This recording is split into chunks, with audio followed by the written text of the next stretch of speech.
Ladies and gentlemen, welcome to the Kickback Presents the All Memphis Post Game Show, where we recap, break down, analyze every Memphis Tigers and or Memphis Grizzlies game right after they happen. You don't have to wait for our takes. And today we are talking about the Tigers winning the NIT tournament, beating Mississippi State. I didn't change it at the bottom, but beating Mississippi State 77-64. With me always is the homie Mase. Mase, welcome. You are a champion today. I ain't trying to hear no not in tournament jokes. I'm proud of these guys and what they accomplished. Coming from where they came from early in the season to perform as, one of the best teams, nationally, they are being recognized as a team that could still be competing in the NCAA tournament at this very moment with the way that they're playing. And it's not all you could ask for, because you could ask for them to have played better early on and actually get in the NCAA tournament. But considering the circumstances, extremely proud of these guys, extremely proud of the effort. And Jamal, they came out ready to win the championship. They came out like men on fire. Musa Cisse looked like the best player on the floor for like 2 minutes. He got an offensive rebound, saved it, got it back for a dunk. He was forcing turnovers, just had them turning away, scared to shoot, blocking shots. Lester and Boogie hitting threes, and next thing you know, it's 13-0. Yeah, they started out the game literally like they ended the last game. Like it was a continuation. And for a second, they had Mississippi State scared. Mississippi State was scared to play. And I think I mentioned it in the show last night. The thing about these tournament games is they don't, even though Mississippi State plays in the SEC, where they played powerhouses like Florida, Kentucky, Tennessee, LSU, all of those teams that made the tournament, Florida, Tennessee, LSU, they never played a defense like the Tigers. And a defense as aggressive as the Tigers are in pressing. It's not even that many pressing defenses in the country anymore anyway. And you can see how that defensive style has gotten these teams off when they play them. Like Colorado State you can't adjust for it. Like you can practice for it all you want to. You can prepare for it. You can go through it, the motions with your scout team through every practice. But until you on the court and see the speed and the length of these players, teams are ready for it. In that first 10 minutes, it was a clinic put on by Memphis. It was an absolute clinic.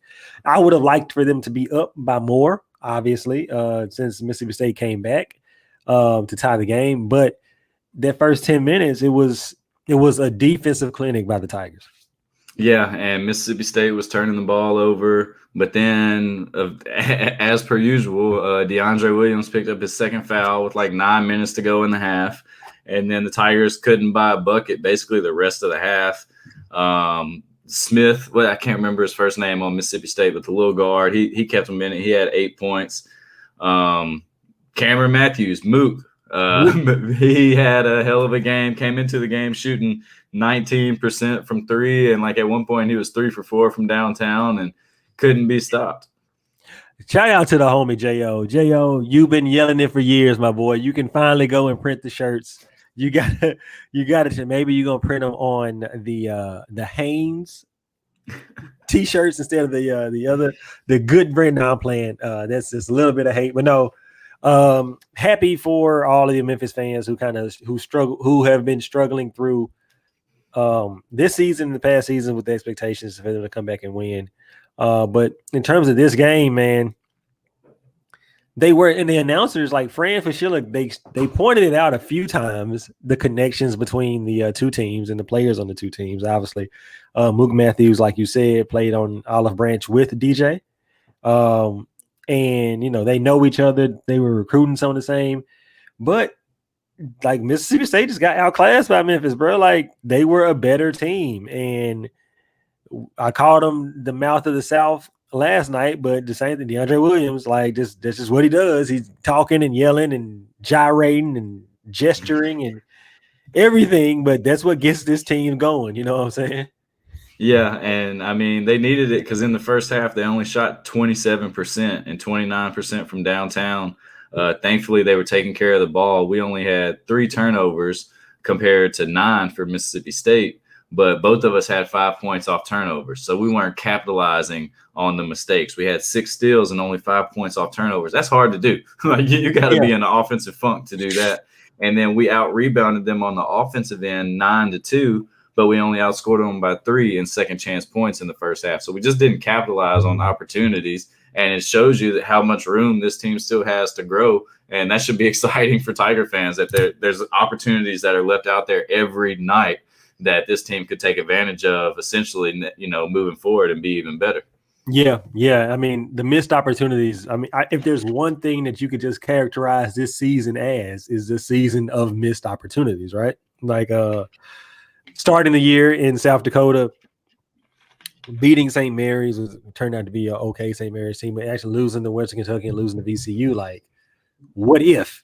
Just beat one of those teams, you do better. In the Tulsa games, you do missed opportunities in the Tulsa games. Hell, even that first SMU game, the second SMU game, because we beat SMU in Memphis when we lost to them in SMU. Same thing there. I said it again, like every Memphis game is like a microcosm of the Memphis season. And it happened today, started off pretty fast, I guess you could say, and then they came back to earth a bit. But ultimately ended up winning the game. And that's really all you could ask for. Yeah, and credit to Mississippi State for fighting back in it, because early on they could have easily rolled over with the pressure that Memphis was putting on them and the way things worked out. When you get skunked 13-0, you can roll over, but they didn't. They fought back. But then to start the second half, once again, and we've seen this team do it, it feels like all year, but definitely the second half of this season is they go into halftime, and a lot of times like they had just let the team back in it or something.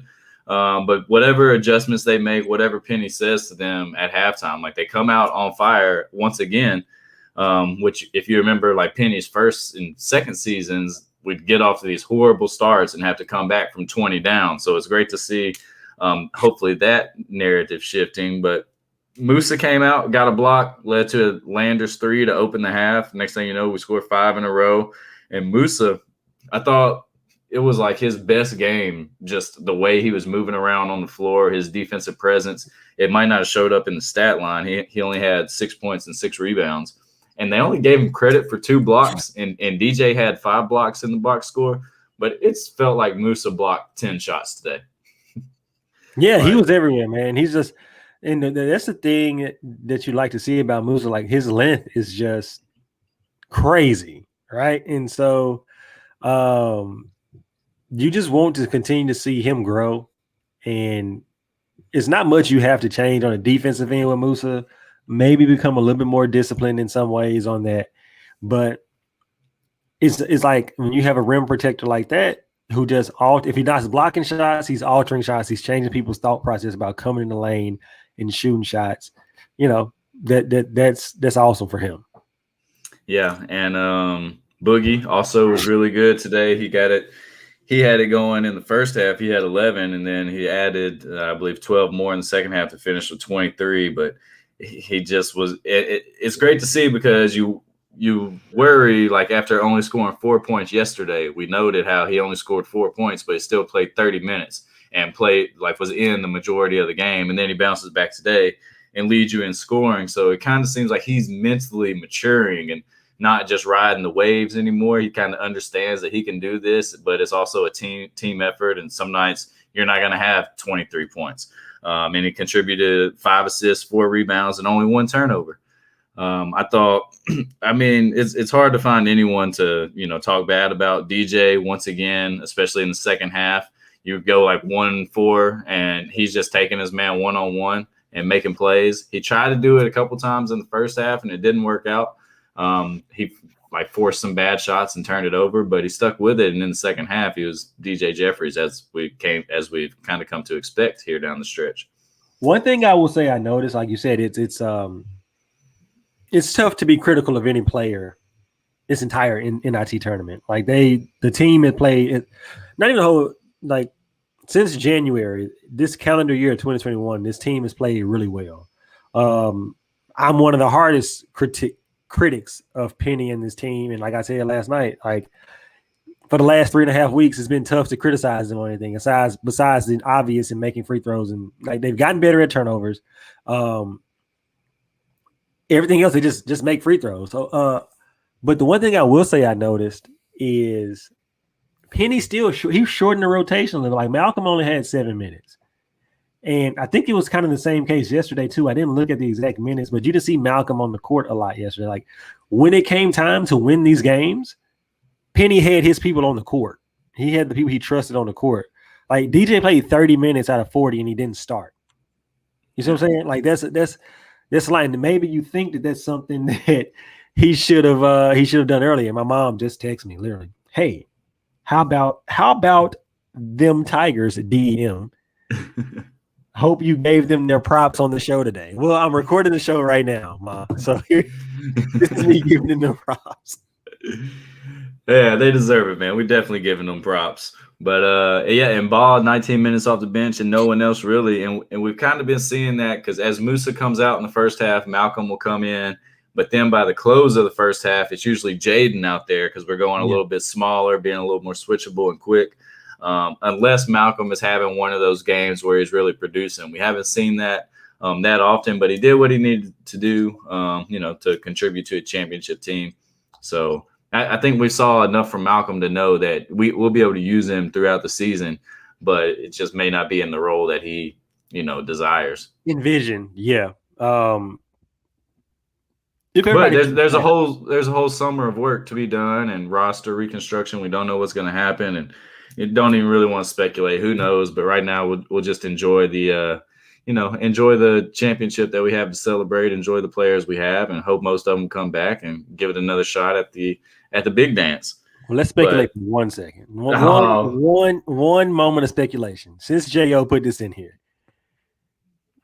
Kennedy Chandler flipping from Tennessee. Kim English, the assistant coach of Tennessee, who was the main recruiter for Kennedy Chandler, just took a job at Cleveland State. George Mason. Mason Nation, baby. Mason Nation, George Mason. So maybe Kennedy gets out. Like, would you rather have a freshman Kennedy Chandler or a junior Boogie Ellis?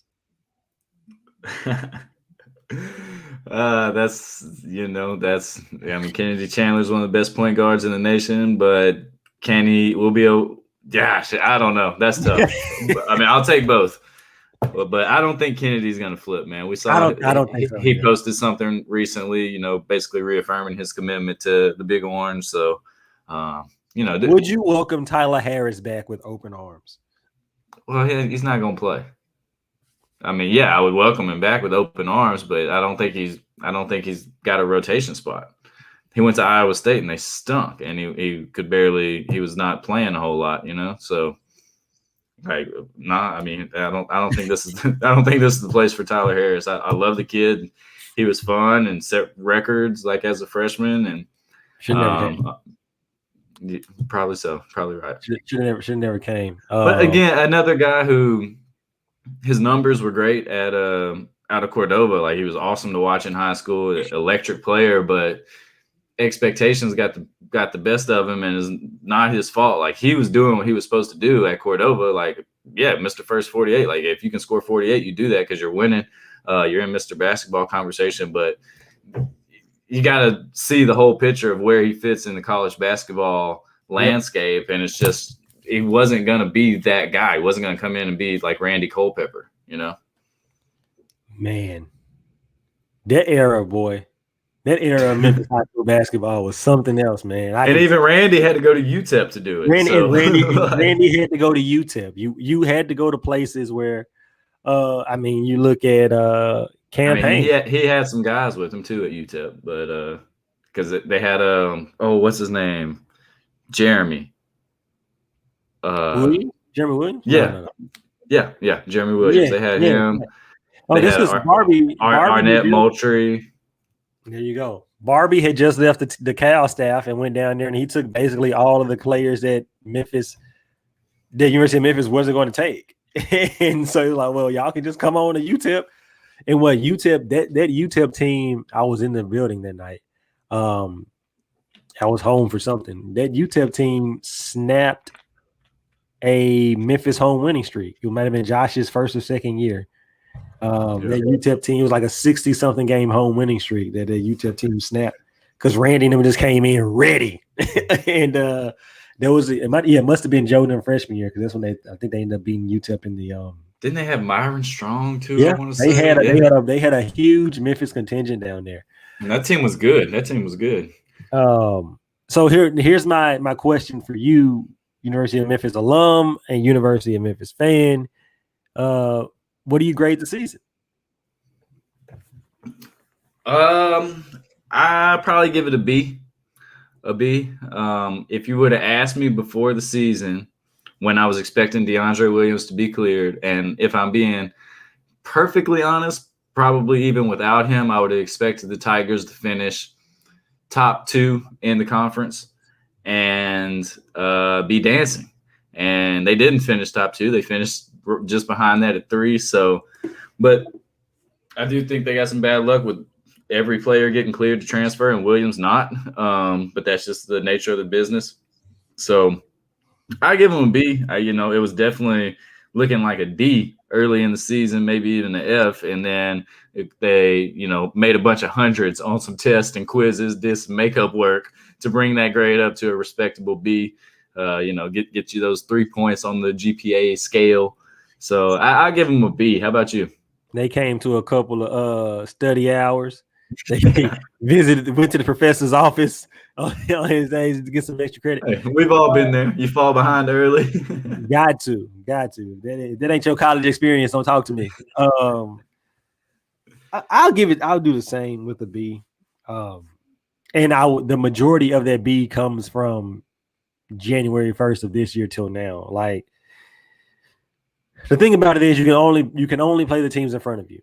So as much as I want to not really blame the schedule because they played the American Athletic Conference sucked this year, but you can only you have to play them. You can only play who's in front of you, and you got to win. And this is what they did. At the end of the day, this game is about winning, and that's what they did. The expectations were what they were, and those expectations were shot after the first weekend.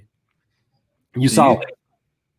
Do you think the grade would be any different if the Tigers would have won one of the Tulsa games and won, say, the Western Kentucky game and snuck in as an at-large team but lost in their first round of the NCAA tournament? Would they have gotten a different grade then?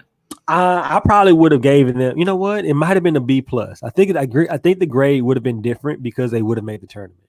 Okay. And you would this was a tournament team. We said it starting this season. We thought this was a tournament team. Now, granted, with the tournament team stuff, a lot of that stuff is different because it's all about the draw you get. And maybe you're a 12 seed that gets a bad 5 seed, and that's an easy do that.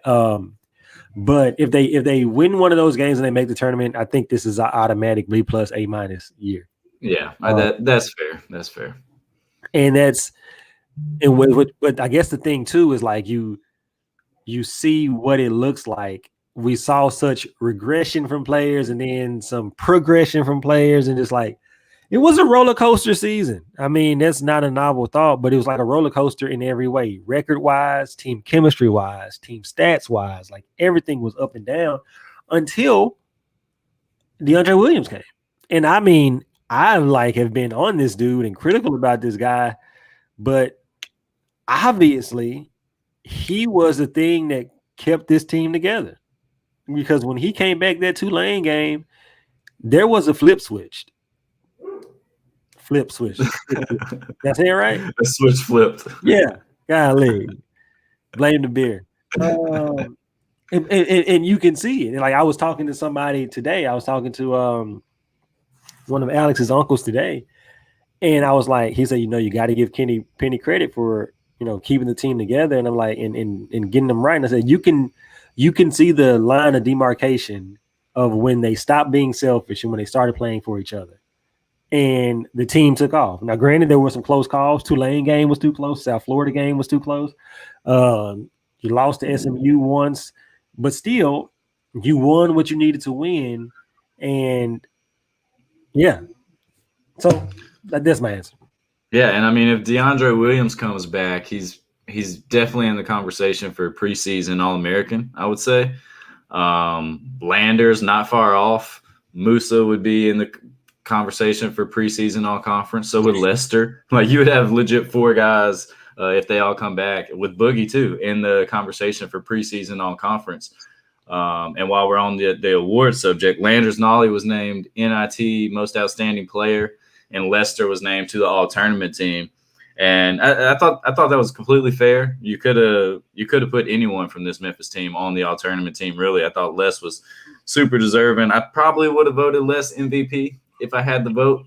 But Landers had the huge game, and I thought DJ and Williams were right there knocking on the door for All-Tournament team too. I mean, I think we asked this question before, and since you just mentioned DJ's name, what was the change in DJ? Because I remember 2.5 weeks ago sitting on here talking to you saying, DJ Jeffries needs to do this. Or we need DJ Jeffries to do this. What do you think has been the change? Was it a strategy thing, a coaching thing? Did you notice anything different about DJ in the last 3 weeks? His body language looked different. He looked more confident in himself. He kind of bought into and he's been pretty good defensively and on the boards all year, but just bought into doing the little things and just like realizing that the offense was going to come, and just not thinking, just hooping. Like it's kind of, we've just been waiting on that that switch to flip all season. Like, you know, we've been saying, like, what could Penny do to make these guys stop throwing it out of bounds and stop looking like they're thinking so much? And I don't really think it was anything strategically over these past couple of weeks that have changed in DJ. It's just like he just got confident. He hit a couple shots. He made a couple passes. And now he's like, oh, yeah, I'm a swing man. I can handle the ball. I can, you know, go in, take you one-on-one. I can make a play for my teammates. You're averaging like 5 assists a game. Like, that's unheard of from early season DJ Jeffries. What we've been seeing with his playmaking ability is honestly a part of his game I didn't even realize he had. And so, like, you see that now, and you see where all the hype surrounding him coming out of high school was. We know he had the injury last year. He was off to a solid freshman campaign for someone in his recruiting ranked area, like in the 50s. Like, he was having a solid campaign. Then he got hurt, and this year, you know, things never kind of clicked for him until the end of the season. And it looks like him and Boogie both figured something out. They've, like you said, they bought into not being selfish, playing team ball. And when you do that, everything just becomes so much easier. Things are more open. The driving lanes are wider. You're seeing guys cut. You're seeing who's open when you're driving and making the right read and making the correct kick out. So I just think, like, it finally clicked. It doesn't look like we did have the offensive change from the NBA style to the Lion offense, but honestly, and like you and I talked about, I thought that was kind of just a BS excuse anyway. Like, it didn't matter what you were running, because what were we running today? Pick and rolls, basically. Like, this is the same thing. It's not that flex offense that we were trying for a little bit, but Penny basically put them in that flex to make them realize, like, just what they needed to do and to simplify the game. And now they're taking those concepts of the basic offense and are able to just hoop and not think about running the offense, but just doing things as they happen. I think I said a lot right there. I think it's something that young coaches do a lot. And young coaches overthink a lot of things. So you started doing the NBA style offense, which obviously didn't work, because even though it's NBA and it looks like there's not a lot of thinking, there's a lot of thinking involved in those dribble handoffs. And do I go now? Is it my turn? Do I need to pass and wait? Right. Because it's a lot of one-on-one, but it's like, when do you go? Exactly. It's a lot of thinking in that. So then you go to the Lion offense, which is more of a set call. I'm going to not call a set every time down the court, but I'm going to call a set, and there are 2 or 3 different options out of this set, which still requires some thinking, and maybe not as much, but some. I mean, that was the Lester Lion offense. That, like, he tried to make it as simple as possible. Right. And then at this point, it's like, yo, just go out there and hoop. Like, at one point in the season, outside of the Memphis games, outside of the Houston games, you were better than every team you stepped on the court. You knew that coming into the game. Go out there and hoop. Here are some fundamentals: pass, cut, pass, pick away, pass, move.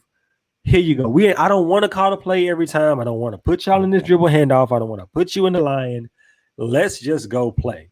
And then once you get to that level of basketball, there are just certain things that come second nature. You know, when a screen comes, how they're spread on the other side of the court, or you know what to do and all of that. And I think that at 3 weeks ago, a month and a half ago, that's what it was. Like, yo, bro, like, let's just go play ball. Let's just go play ball. Don't think I'm not going to take you out for bad shots. I'm shortening the rotation, even if it's about one player, whether that's by choice or by force, with Alo being out. So don't worry about the stuff y'all been worrying about. Let's just go play ball and win some games. And that's what they did. And I think that this is about to be a haterific comment, but probably not all that entirely true. But with Alo being out, you saw a difference in the team, in the roles of the players on the team, and that's going to be interesting to see how that changes when he comes back. I think when Alo out, it opened up DJ Jeffries to do a lot more. We can look at DJ's numbers since Alo's been out and see a completely different change in what he's been doing and whatever. So that's something you have to take into account too. And yeah, I don't think that's strategic, but just by like you said, by force of Alo being out, DJ handled the ball a lot more, because usually if it's not Boogie or Alo or Ball, like usually one of them is in the game and being the point guard, whereas we saw both Lester and DJ take on more of a facilitating role with Alo out. Which makes sense, because Penny was a big guard. You would assume that Penny likes big guards who can do other things. I will ask this: like, did you get emotional when Alo checked into the game? Yeah, I thought it was cool. I thought it was really cool. I thought it was good. Yeah, I didn't shed NCAA tears, but I had a few come down. Not when Alo checked in, but just as they were celebrating. I was just happy for him, man. Everything since the third game of the season, and really I think that was a loss to Oregon, and we had the James Wiseman stuff hanging over our head this last season. Everything since then for this entire program has basically been doom and gloom, except for getting Musa. That was like the lone bright spot. And then season started, you beat St. Mary's. I guess that's a bright spot. But then basically everything since then, there's not been any high points. And just for those guys to have been through 2 years and they were, expecting all the smoke. They had the Memphis Madness experience, but then they've had the weight of the city on their shoulders. So just for them to be able to accomplish something tangible, bring the NIT Championship back to Memphis, see the celebrations in the locker room with the coaching staffs. Like they got Cody Topper dancing. We saw Landers Nolly hitting the Ja Morant knee dance on the floor. Like they just deserve it. And anytime your season doesn't end on a loss, it's a great feeling. Like you don't have to sit around crying and stuff. It's like, yo, we're the champs. They were extremely happy, which was good to see. It was good to see them being happy, good to see them smiling and enjoying themselves, because, downplay it if you want, it's still a championship. And the NIT is a prestigious tournament. Granted, everybody wants to be in the NCAA tournament, but would you rather have made the NCAA tournament, lose in the first round, or miss it, make the NIT, and then win the championship? I guess you can see it. You can see it either way. But if you're going to be in the NIT, go win the NIT and let that be able to set you up for what's going to come in the future.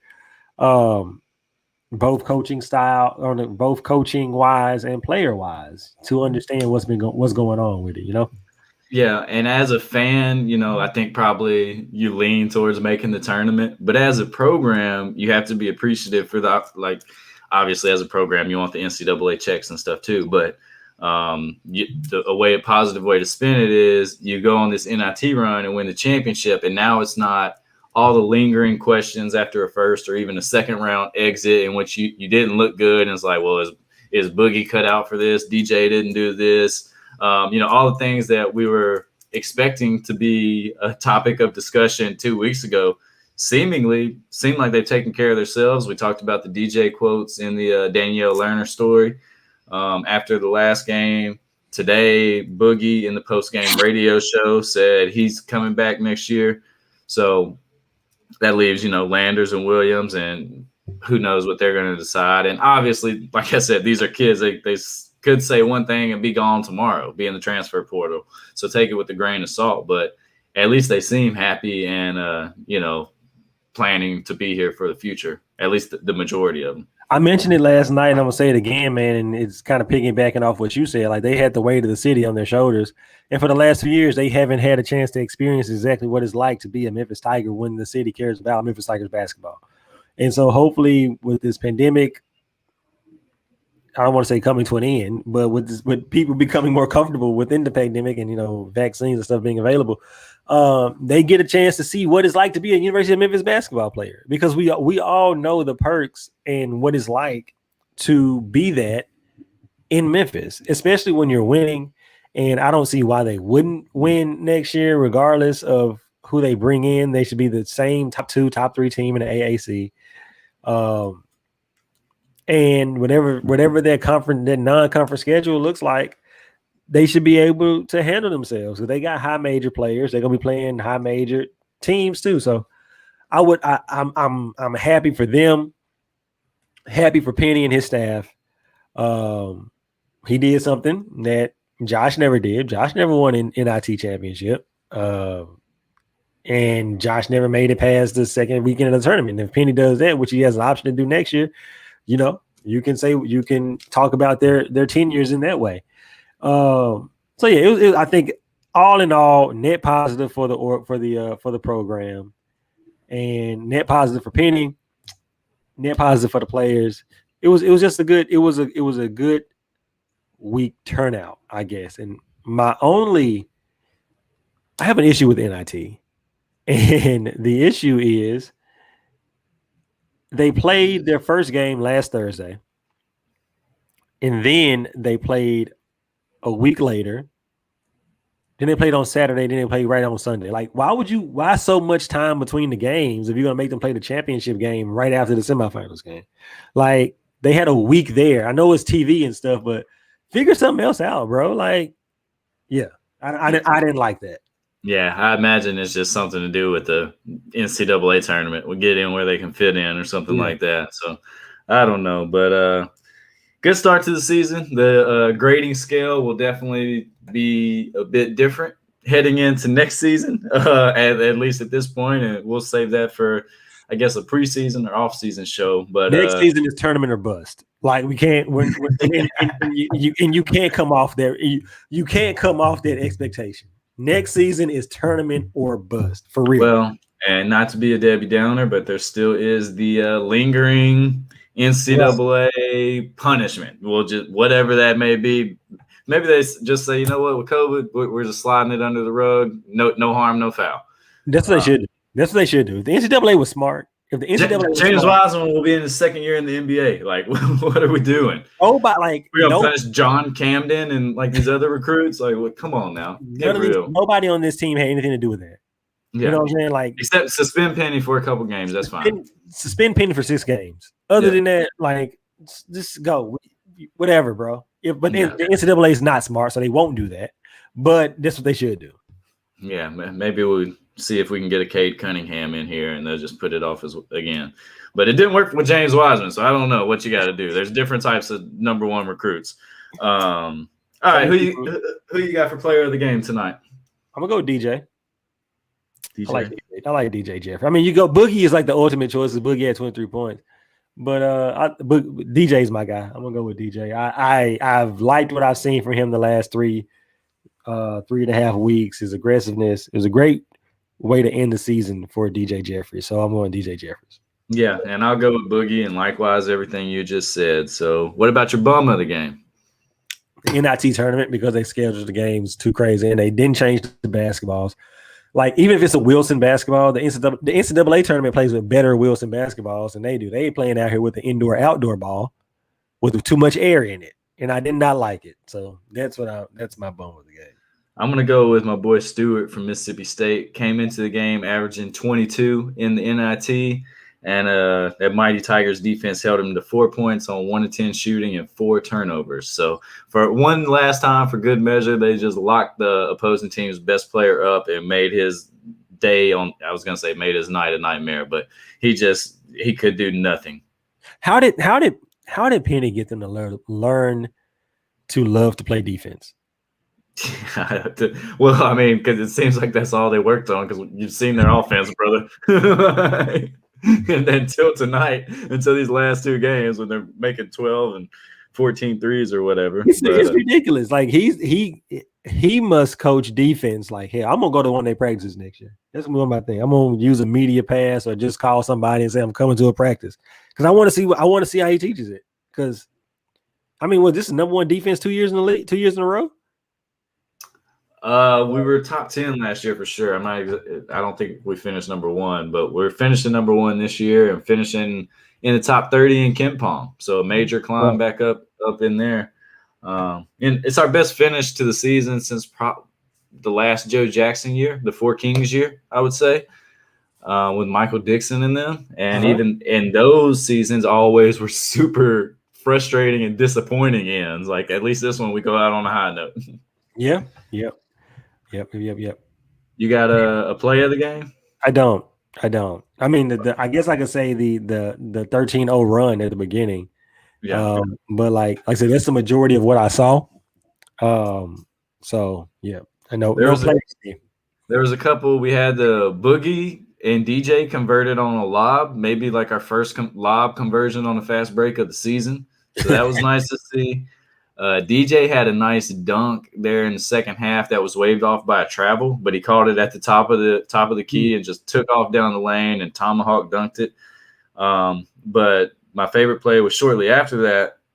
DJ just walked right into a walk-up 3 on the left wing, and I know in his mind he felt like Kevin Durant shooting it over LeBron on that fast break when KD hit the dagger, because DJ was just on that left side, kind of walked right into it.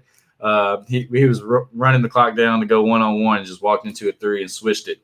And then he banked one shortly after that. That was ugly. But, yeah, 3 good plays. What about any good plays on the parlays? Did you win any money?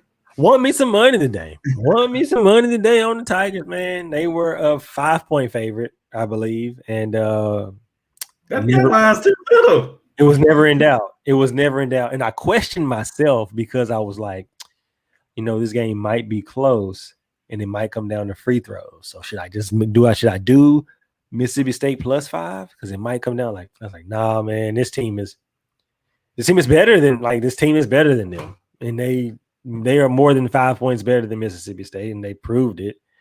And yeah, so I won me some money off of them today. Thankfully. Nice. Well, I guess that wraps it up for the Tiger season. I guess we might do a year review, or maybe a random show at some point in the off season to talk about the Tigers when the recruiting class gets settled, and when we find out who's going, who's staying, we can come and talk about that. But all in all, I think we started doing this halfway through their season. It was good to see the change in some of this team, the growth in some areas. Although I would argue that maybe not enough growth, but still a good amount of growth to see. And you can't argue with winning, dog. You can't argue with winning. You can't hate on winning. And they won. They just lost 2 games that they shouldn't have lost because of free throw shooting. And but they did what they're supposed to do. And they won. They're NIT champions. They're going to get a ring. A lot of people, like you said, don't end their seasons with championship rings on their finger. They're going to end up with 1. So there you go. Yeah, and we started doing this show just at the right time, right after the ugliest losses of the season. So we're the good luck charm. You wanted to do this show so you could bring your hating aspect of the Tigerdom, and Penny just said not this season, Jamal. Maybe next year. Not today, Jamal. Which is fine. Like I said, I have been consistent in my criticisms of Penny and his coaching, but this is his 3rd year. You saw growth from him. He's getting better as a coach. His teams are getting better. And so we'll see. And once again, I will always say that my main contention comes with the Memphis fans and not the actual program. But my team didn't make it. My team was under some NCAA stuff, so we didn't make it. So I got to sit and deal with that. You can talk about what you did, and I can't talk about what I did. So there you go. Yeah, Miss Joyce, I don't think Jamal was too hard on him. I think he was pretty fair for the second half of the season ever since we've been doing this show. So I think I held him in check. So just want to let you know that anytime Jamal comes with some hater, I've come right back at him. He does. I'm not hearing it. But we'll be back with some Grizzly shows this week. I think they play Monday in Houston. So if all goes as planned, we'll be back tomorrow night to recap that one. In the meantime, y'all can find me on Twitter at BarnBurnerSlim. Y'all can find the Patio version of the show on Spotify, iTunes, Stitcher, wherever you get your podcasts. Just search All Memphis Post Game, subscribe to it, and leave us a review, please. Jay, let the people know. Man, they can find me on Twitter at Nerdy McFly. They can find the show on the Facebook at The Kickback Pod or Diamond in the Bluff Media. And they can find the video version of the podcast on Diamond in the Bluff Media on YouTube. Like May said, rate, subscribe, comment. Let us know you like what you're listening to. If we're on whatever platform you're listening to, we thank you for tuning in with us. Congratulations to the Memphis Tigers, your 2021 NIT champions. I don't know if there's going to be a parade on Bill, but they will be out celebrating at some point in time. And with that being said, for Mase, I am Jamal, and we are out. Champs, baby. Hey, don't risk COVID for an NIT parade. Just saying.